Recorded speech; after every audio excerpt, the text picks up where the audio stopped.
L'image va sûrement faire le tour du monde. Ce vendredi 22 septembre, Charles et Camilla se sont rendus à Bordeaux pour la journée. Une escale au cours de laquelle le roi et la reine ont joué les monsieur madame tout le monde, enfin presque. On est loin du faste et du luxe auquel Camilla et Charles III ont eu droit lors de leur passage à Paris. Mais la région bordelaise qu'affectionne particulièrement Charles III était une escale obligatoire pour sa venue en France. Si le couple royal a fait le trajet Paris-Bordeaux en avion, moyen de transport dont se serait sûrement passé le roi mais le plus sécurisé, défenseur de l'environnement, le souverain a tenté de se rattraper une fois arrivé dans la capitale girondine.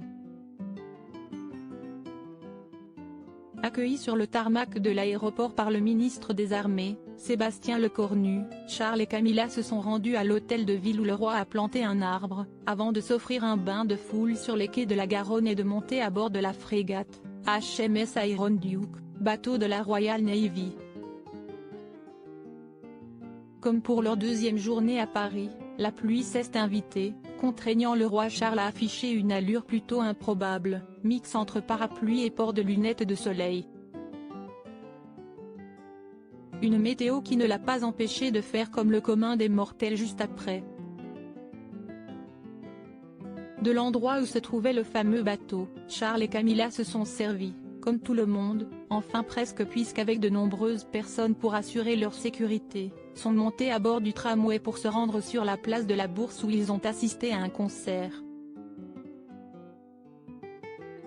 Une fin de visite délicieuse. Le couple a ensuite pris la direction de Martillac pour découvrir la forêt expérimentale de Floirac, un site servant aux scientifiques à observer les évolutions de la forêt et des arbres face au changement climatique et à la sécheresse.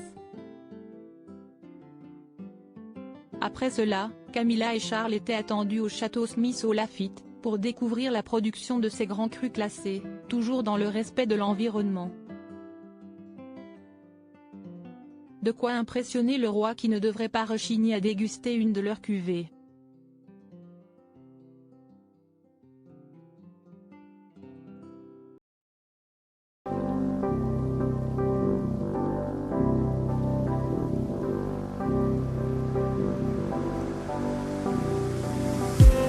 I just need